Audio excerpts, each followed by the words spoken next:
Daghan kaayo ang nindot nga mga pagtulunan nga makuha nato sa atong mga pagbasa karon ug sa atong ebanghelyo. Ug ato sa ning i-connect sa atong mga gisaulog karon ang Divine Mercy Sunday ug ang atong culmination sa atong 500 years of Christianity nga kasaulugan. Mosamot na gid siya kadaghan ang pagtulunan. Ako lang sugdan ang 500 years of Christianity. 500 katuig sukad nahimo tang Kristiyano. Ang atong na produce ang bunga natay duha ka santos. Si kaila mo? Kisay una natong santo? San Lorenzo Ruiz, taga Manila, Binondo. Ikaduha, San Pedro Calungsod, taga din. Ingon sila taga Hinatilan ko no, Pedro Calungsod, taga Cebu.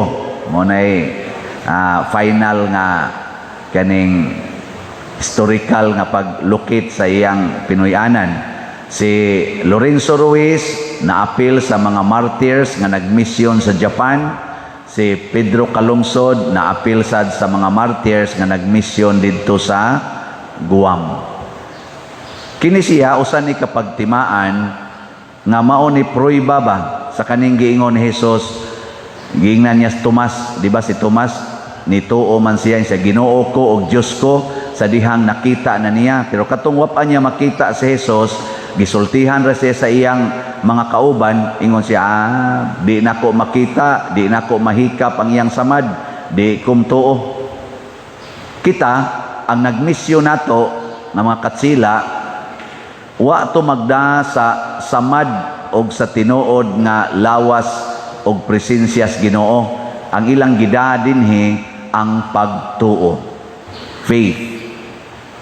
Mao na tungod aning maong pagtuo, matud pa ni Kristo, og motuo mo nako bisan wa mo kakita kanako, mas bulahan pa mo ni Tomas. Si Santo Tomas na santo man, pero mas bulahan pa kunutong motuo bisan wa kakita kaysa ni Tomas nga miluhod og mingon, Ginoo ko, Dios ko. Kay giingna naman ni Hesus, sige, dira akong samaday. Hikapan ni akong kuan, kaning akong kilid. Niya nabuslot man eh. Diha pa na kumbinser si Tomas. So ang pagtuo di ay makapahimo natong bulahan. Mao na si San Pedro Calungsod o si San Lorenzo Ruiz, gitawag natog mga bulahan. Kamo, gusto mo mahimong bulahan? Kinsa dinhi ang mituo nga si Kristo tinuod yung nabanhaw, lawas og kalag. Tasang kamot.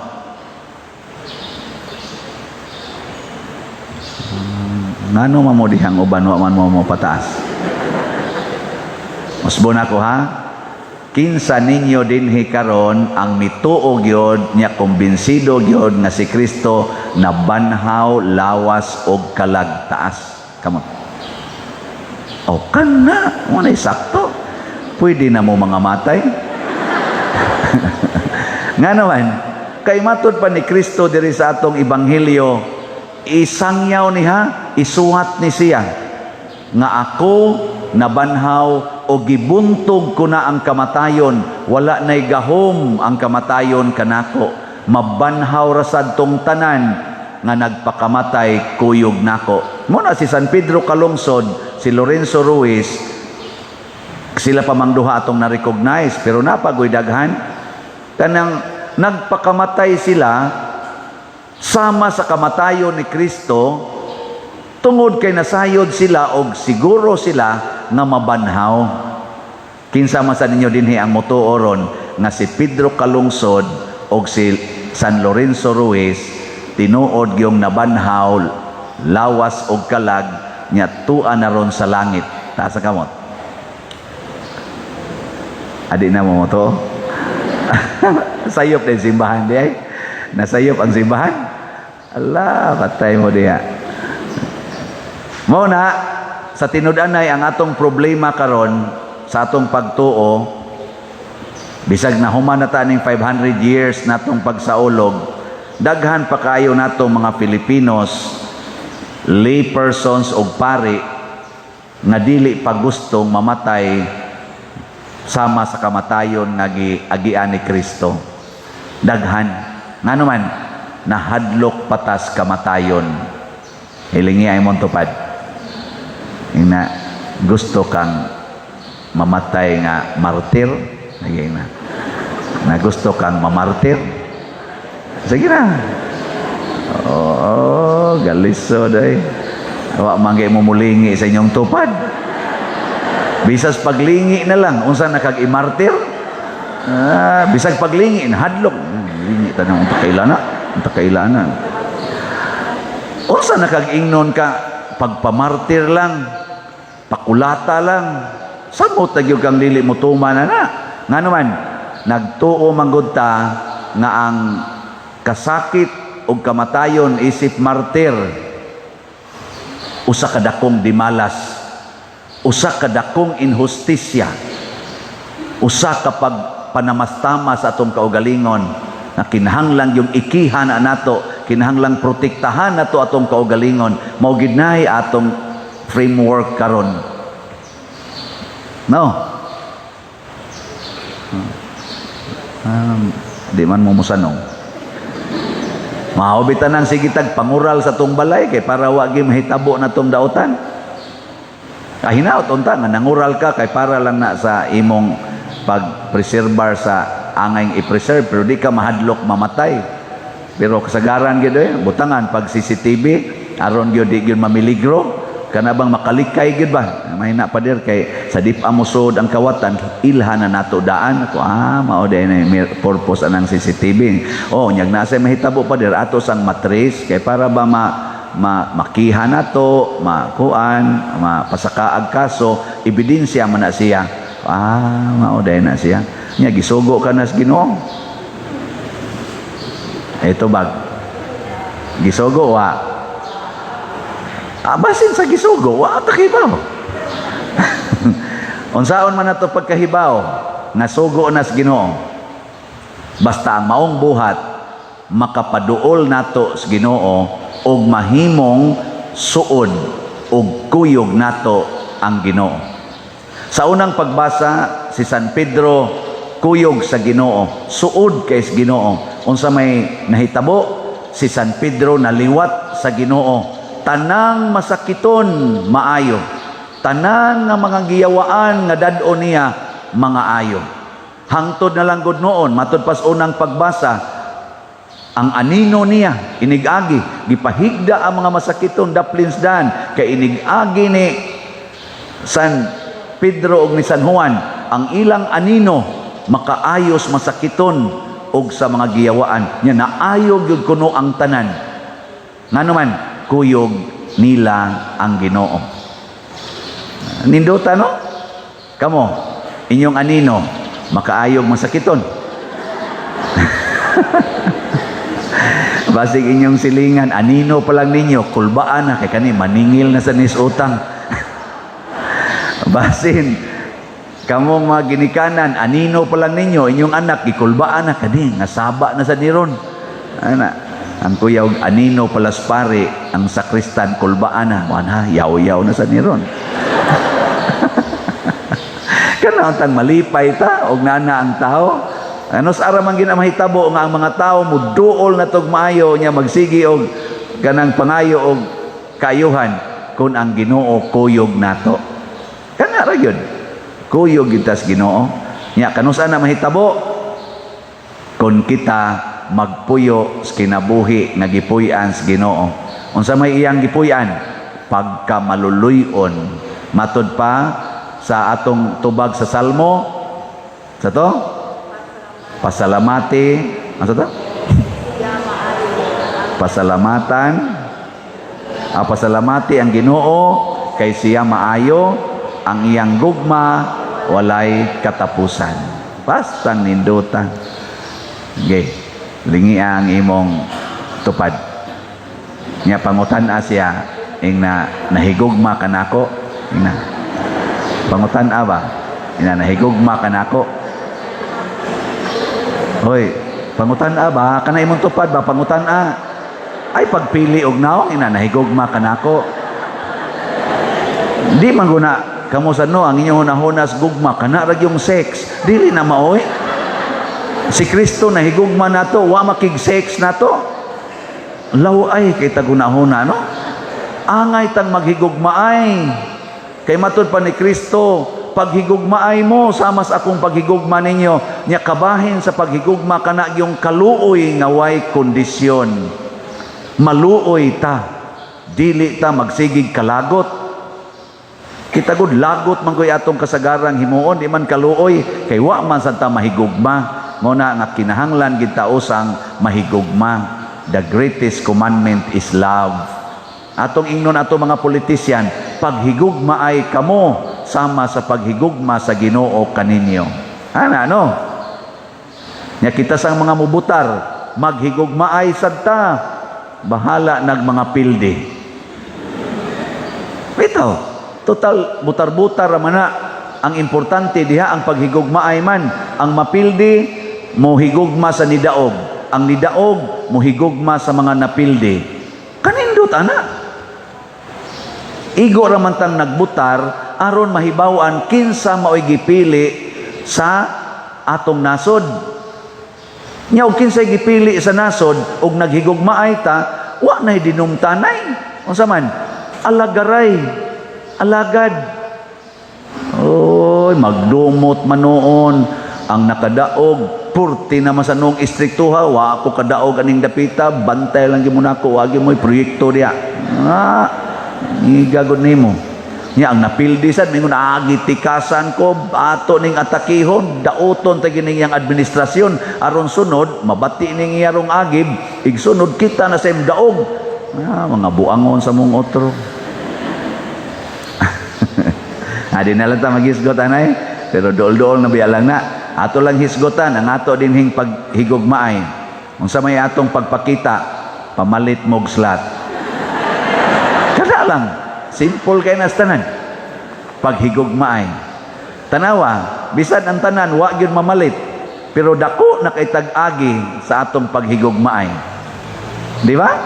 Dako na kay agi. Nya niya patay igbabaligya nga mga 51,731 ka slots para ni sa ato dinhing projects kanang grounds na to diha. Next week siguro kay naapiki mis panahon magpresent kog PowerPoint para makakita gyud mo diha sa tinuod nga mahitabo og sa ato diring kumbinto og diha og kaning pag-usaban ng atong pasad sa simbahan. Kita sa ninyo ang cost, pero bana-bana nako kining 51,731 ka slots ipuno pa ni natong nahalin. Ang halin nato karon niabot naman og sa DOPS man DOPS ba para sa tong project niabot ang atong halin og 2,269 ka slots na. Atong pakpakan ang mga namalit ani.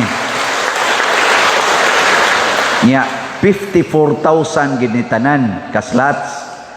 Og mahalin ning tanan, mahuman na dihang atong atubangan, matukod pang ato diring kumbinto nya manindot sa na diha kanang atong agianan karon nga bag-o natong ipadak-an.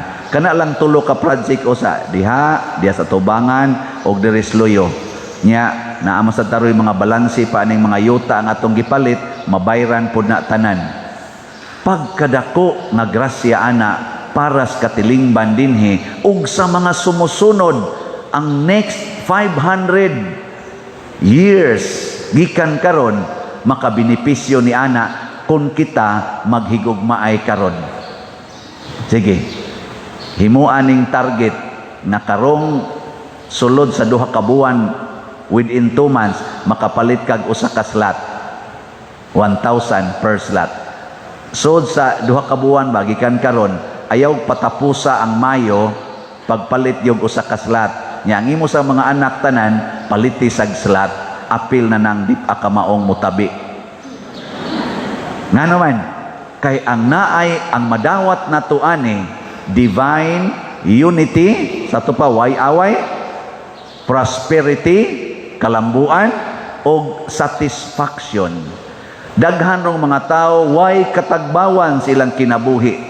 Luoy kay tanan. siging gapangita sa wa diha. Daghan sa ro mga tao gasigig away way kalinaw labaw sa tanan, daghan ro mga tao nahagba ang kinabuhi. Wa mo prosper kay way Ginoo ilang kinabuhi.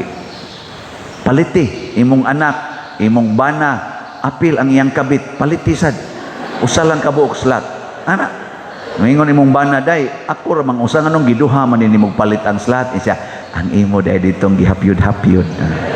Isa ngano man isa, may na lang sad na ma-unite nato. Di ba? So nindota lagi nimo tan-awon ana sa mata sa Ginoo, mura kag kadtong yung nagsidlak nga nagbakos og bulawan, sikat kay tangadtos Ginoo, samas na hitabo nilang Pedro Calungsod og Lorenzo Ruiz, San Vicente Ferrer, o karong umaabot Bishop Chupilo Kamomot. Pagka mga manggihatagon, pagka mga maluluyon, o pagkanindot sa gibilin nga legacy ngadto sa sunod nga generations. Pero di ni nato matrabaho, wagi ayo. Matod pabitaw sa ni Monsignor Ray Pinagunda, nag-apil man tos misa ni Father Charles katong pagkanta misa, ingon din siya, ang inyo bang simbahan sa una pag-anhin ako, abi na kong kadto ra gyud, nagamay lang yapon, karon nag-anam nagkadako, kada anhin ako nag-anam og kadako. Tungod kay naghigugmaay ta, pero kuwang pa, diya pa'y 51,731 ka mga okasyon na magpakita tas atong gugma. Gitawag ni siyang opportunities to show our love, our unity, and our being a parish, territorial o online nga parishioners. Kagabi na-touch kay ko, inaot uta makabati ni siya. Niabot ko diri alas 11 nas gabi. Dihay nagparking nga sakyanan. 2 hours nang gahuwat. Kay gusto gid siya makakita nako kay muuli na siya balik ngadto sa Germany. Pagkakita niya nako, lapad kita na dyan ko ni mong picture ta. Ngit-ngit ta kayong simbahan. Nako, sige, dinhi lang tas gawas pa picture sa, Padir, uy, adto lang ta sa sulod ka ng hayag. Gipasiga na ko tanang suga dire. Haron lang yun may magka-picture. Nakaingon ko, ala, grabiha ani niya, no? Nako niya, kung sa may sunod siya, mupalit kog slat. Nako, sige, palit kog slat. Nako, di ra ba ko mudawat ana niya sirado ng opisina, gitawag lang sa nako ni si Remy kaniya akong sekretary, nako resibo dito rin kay para palit magslat alas 11 gabi. Inaotuntang buhi pa to siya, no, inigbalik na to Germany. Nganong na-touch man ang mga tuas gawas ang iyang testimony, dili tungod sa akong naong, dili tungod sa ato diring simbahan, although na-amaze kay siya kanindot, pero matod pa niya ang paghikap sa Ginoo sa akong kasing-kasing o sa akong mga mahal sa kinabuhi pa der, amazing kayo. Grabe, no? Muna siya. Ni antos og duha ka oras nga huwat nako, kamo gani galisod mag-imog antos paminaw nako 30 minutos. Sige na mamugtan-aw na inyong mga relo. Ginay, undang nako. Nagato ako sa Dios Amahan, makagagahom sa tanan, magbubuhat sa langit ug sa yuta, ug kang Hesukristo iyang anak nga bugtong Ginoo nato, nga gipanamkon sa lalang sa Espiritu Santo, gianak ni Maria nga Birhen, gisakit sa sugo ni Poncio Pilato, gilansang sa krus, namatay ug gilubong, mikunsad sa mga minatay, sa ikatulo ka adlaw na banhaw, mingsaka sa langit og nagalingkod sa tuo sa Dios nga Amahan, makagagahom sa tanan. Gikan didto mobalik siya aron paghukom sa mga buhi ug sa mga minatay. Nagato ako sa Espiritu Santo, sa Santa Iglesia Katolika, sa kaambitan sa mga santos, sa kapasayloan sa mga sala, sa pagkabanhaw sa lawas ug sa kinabuhing dayon. Amen. Mga igsoon, dili sama kang Tomas, kita maukadtong wala makakita kang Hesus apan mituo kaniya. Busa, masaligon ug malaumon kitang mudangop sa atong panginahanglan ug moingon, Ginoo patalinghugi kami. Ginoo patalinghugi kami. Nga ang simbahang Katoliko motubo pinaagi sa mapadayunong pagsangyaw sa kadaugan ni Kristo, Magampo kita sa Ginoo. Ginoo, patalinghugi kami. Nga ang kalinaw ni Kristo motuhop sa mga kasing-kasing o hunahuna sa mga pangulo nga nagkabingkil, magampo kita sa Ginoo. Ginoo, patalinghugi kami. Nga mamahimong malampuson og malinawon ang umaabot nga piniliay, magampo kita sa Ginoo. Ginoo, patalinghugi kami. Nga alang ni atong nagantos sa nagkalain-laing matang sa sakit, nga makabaton na sila og hingpit nga kaayuhan o kahupayan diha ni Kristo, magampo kita sa Ginoo.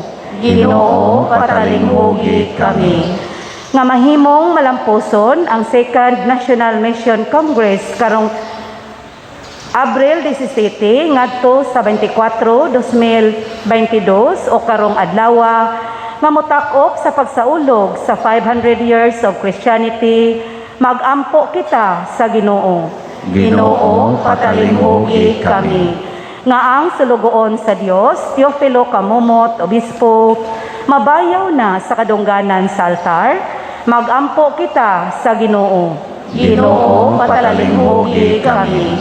Nga ang mga proyekto dinhi sa atong simbahan, nga pinaagi sa pangama o paggiya ni San Vicente Ferrer, magmalampuson og mahuman unta, sumala sa atong mga giplano o gipangandoy, magampo kita sa Ginoo. Ginoo, patalinghugi kami. Nga ang tanang mga benefactors ug donors sa atong simbahan, nga mihatag og pinansyal og lain-laing hinabang, og alang sa mga nagtrabaho dinhi sa atong mga proyekto, nga hatagan unta sila sa Ginoo, og daghan pang mga grasya sa ilang kinabuhi, malikay sila sa mga kadautan, og molampos unta ang tanan nilang mga paningkamot, magampo kita sa Ginoo. Ginoo, patalinghugi kami. Nga ang mga matuhuon nga nangamatay, ilabi na sa atong mga gihandom karon, mabanhaw na aron moambit sa mahimayaong kinabuhi sa ilang nabanhawang manunubos, magampo kita sa Ginoo. Ginoo, patalinghugi kami. Makagagahom ug maluluyong amahan, dawata kining among mga pagampo nga gituboy diha sa gugma ug pagtuo, pinaagi sa nabanhawng Kristo nga among Ginoo. Amen.